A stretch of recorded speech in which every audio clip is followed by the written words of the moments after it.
बिस्मिल्लाहिर्रहमानिर्रहीम अस्सलाम वालेकुम। ये जी B4U मुतासरीन को एक दफ़ा फिर गुड न्यूज़ दी गई है और नई USA कैशवर्थ जो कंपनी है उनका एकोमोडेशन फार्मूला आ गया है। और इससे पहले भी काफ़ी दफ़ा गुड न्यूज़ दी गई थी लेकिन लेने के देने पड़ गए थे। इस दफ़ा क्या मेन पॉइंट्स हैं जो आज की वीडियो में हम देख लेते हैं। सबसे पहली चीज़ ये है कि जी एकोमोडेशन के लिए आप एलिजिबल कैसे होंगे, यानी कि आप अहल कैसे होंगे कि आपको ये नई कंपनी कोई पैसे वापस करे। उसके लिए ज़रूरी है कि आपने कैशवर्थ ज्वाइन की हो, और ज्वाइन का मतलब है कि आपने उसमें डिपॉजिट करना है जो कि $50 से स्टार्ट होता है। और दूसरी चीज़ ये है कि आपने अपनी हैसियत के मुताबिक डिपॉजिट करना है। तो यहाँ पे ये सवाल ज़रूर उठेगा कि एक इन्वेस्टर कहेगा कि जी मैं तो मुतासरीन हूँ, मेरे तो पैसे फंसे हुए हैं, पहले मेरी हैसियत अच्छी थी लेकिन अब नहीं रही, तो मैं तो इतने पैसे लगा सकता हूँ। तो कंपनी कहेगी कि नहीं जी आपकी हैसियत तो अच्छी है तो आप ज़्यादा पैसे लगाएं। तो क्या वो नादरा से रिकॉर्ड चेक करेंगे, उसकी गाड़ी का कोई चेक करेंगे, उसकी प्रॉपर्टी कितनी है? तो ये USA बेस्ड कंपनी जो है ये सारी चीज़ें कैसी करेगी कि उसको डबल चेक करेगी कि नहीं जी इसने अपनी हैसियत के मुताबिक ही पैसे लगाए हैं। यहाँ पे ये बात देखनी चाहिए कि जो मुतासरीन है, और इसीलिए उनको मुतासरीन कहते हैं कि उनके जो हालात हैं वो इतने अच्छे नहीं हैं। दूसरा जो पॉइंट है जो कि बहुत ही इंपॉर्टेंट है वो ये है कि आपकी जो फर्स्ट लाइन है उसमें $15,000 का बिजनेस होना चाहिए। और आजकल के दौर में जो ये पैसे बनते हैं ये कोई 40 से 45 लाख के दरमियान की फिगर है जो कि बहुत ही ज़्यादा है। और मुतासरीन के अंदर यतीम है, इसमें बेवा है, इसके अंदर मस्कीन है, इसके अंदर वो लोग हैं जिनकी इन्वेस्टमेंट इतनी ज़्यादा है ही नहीं, और उनको ये कहा जा रहा है कि आपकी फर्स्ट लाइन के अंदर 45 लाख तक का बिजनेस होना चाहिए जो कि बहुत ही ज़्यादा रकम है। एक ऐसा शख्स जिसके हम कह देते हैं कि जी उसके नज़दीक ये बहुत ही ज़्यादा इन्वेस्टमेंट थी, उसका ₹1,00,000 फंसा हुआ है, तो उसको अपना 1 लाख वापस लेने के लिए लोगों के 45 लाख रुपए उसके इस अपने फर्स्ट लाइन के अंदर डिपॉजिट कराने हैं कंपनी में, जो कि किसी भी शख्स के लिए बहुत ही मुश्किल काम होगा।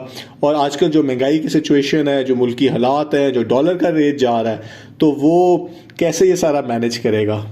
एक ऐसा शख्स जिसके ₹1,00,000 फंसे में हैं, क्या उसके इतने जानने वाले होंगे जो कि 45 लाख तक इन्वेस्टमेंट कर सके? अगर उसने अपना 1 लाख ही वापस लेना है तो इससे तो बेहतर है कि वो अपने जो जानने वाले हैं जो उसके फर्स्ट लाइन में होंगे उनसे ही 45 लाख रुपए कर्जा ले ले। और आजकल गवर्नमेंट का जो रेट है, जो इंटरेस्ट रेट है वो ज़्यादा है, किसी इस्लामिक बैंक के अंदर वो डिपॉजिट कर ले पैसे और उसको बड़े आराम से अपना ₹1,00,000 जो है वो प्रॉफिट में उसको कुछ महीनों में वापस मिल जाएगा। तो वो ज़्यादा अच्छा उसके लिए ये ऑप्शन होगी। तीसरा जो पॉइंट बताया गया वो ये है कि जी आपकी जो डाउन लाइन है उसमें एक्टिव और पेड मेंबर्स कितने होंगे वो भी देखा जाएगा। यानी कि आपने पहले 2 स्टेप्स तो कर लिए, आपने $50 भी लगा दिए, आपने $15,000 भी लगा दिए, फिर आपने ये भी कंपनी देखेगी कि ये पेड और एक्टिव मेंबर्स जो हैं वो कितने ज़्यादा हैं, तो एक और कंडीशन जो है वो शामिल कर दी गई है। तो चौथी जो कंडीशन है जी वो ये है कि आपकी पूरी टीम का डिपॉजिट कितना है वो भी देखा जाएगा। कि आप जब ये चारों कंडीशंस पूरी कर लेंगे तो उसके बाद आप उस लिस्ट के अंदर आ जाएंगे जिनको एकोमोडेशन के लिए जो कंसिडर किए जाएंगे। यानी कि आपने ये चारों काम कर लिए, 45 लाख तक आपने लोगों से ले भी लिए, लगवा भी दिए, सब कुछ कर लिया, तो उसके बाद आप उस लिस्ट में आएंगे जो कि कंसिडर की जाएगी। और उसमें मिलेंगे कैसे पैसे वो बताया गया है। और उसमें ये है कि जी आपकी जो B4U की एक इन्वेस्टमेंट लगी हुई थी, और उन्होंने एग्जांपल यही दिया है कि जी आपने 15 लाख लगाए थे, 5 लाख आपने ले लिए B4U से, तो आपके पीछे 10 लाख रह गए। तो 10 लाख में क्योंकि इस कंपनी ये 5x फार्मूला है तो कंपनी आपका इस तरह आपको 10 लाख नहीं वापस कर देगी। आपका वो अपनी कंपनी के अंदर ही अपने डॉलर्स के अंदर आपका एक अकाउंट लगा देंगे, और उस अकाउंट को 5x है तो वो जितना भी इसका टाइम होता है, जितने टाइम के लिए भी आप इसकी आपकी इन्वेस्टमेंट होगी, तो वो जब आपका 5x पूरा हो जाएगा तो आपका अकाउंट ख़त्म हो जाएगा, तो आपको 10 लाख वापस मिल जाएंगे। तो आपके हाथ में इस तरह पैसे फ़ौरन नहीं दिए जाएंगे, आपका अकाउंट लगेगा जिसमें आपको जो प्रॉफिट है वो कंपनी कहती है कि आपको मिल जाएगा। तो यहाँ पर जो देखने वाली बात है जो बहुत ही इंपॉर्टेंट है वो ये है कि कंपनी ये चेक कैसे करेगी कि आपका B4U में जो अकाउंट था तो आपने कितने पैसे वापस लिए हैं। ये इसलिए बड़ा ज़रूरी है कि ये देखें जो सिक्योरिनिक्स कंपनी थी उसको B4U मैनेजमेंट की सपोर्ट हासिल थी। CEO साहब ने उसके अंदर एक लीगल डॉक्यूमेंट भी लिख के दिया था, उसकी बड़ी पब्लिसिटी हुई थी कि जी मैं ऑप्शन बी के तहत लोगों को पैसे वापस करने की कोशिश करूंगा। मलिक नवीद उसके अंदर शामिल थे, वो पूरी एफर्ट B4U कंपनी भी उसमें शामिल थी। लेकिन ये तो एक बिल्कुल तीसरी कंपनी है जो कि कह रही है कि हमारा B4U से कोई ताल्लुक ही नहीं है।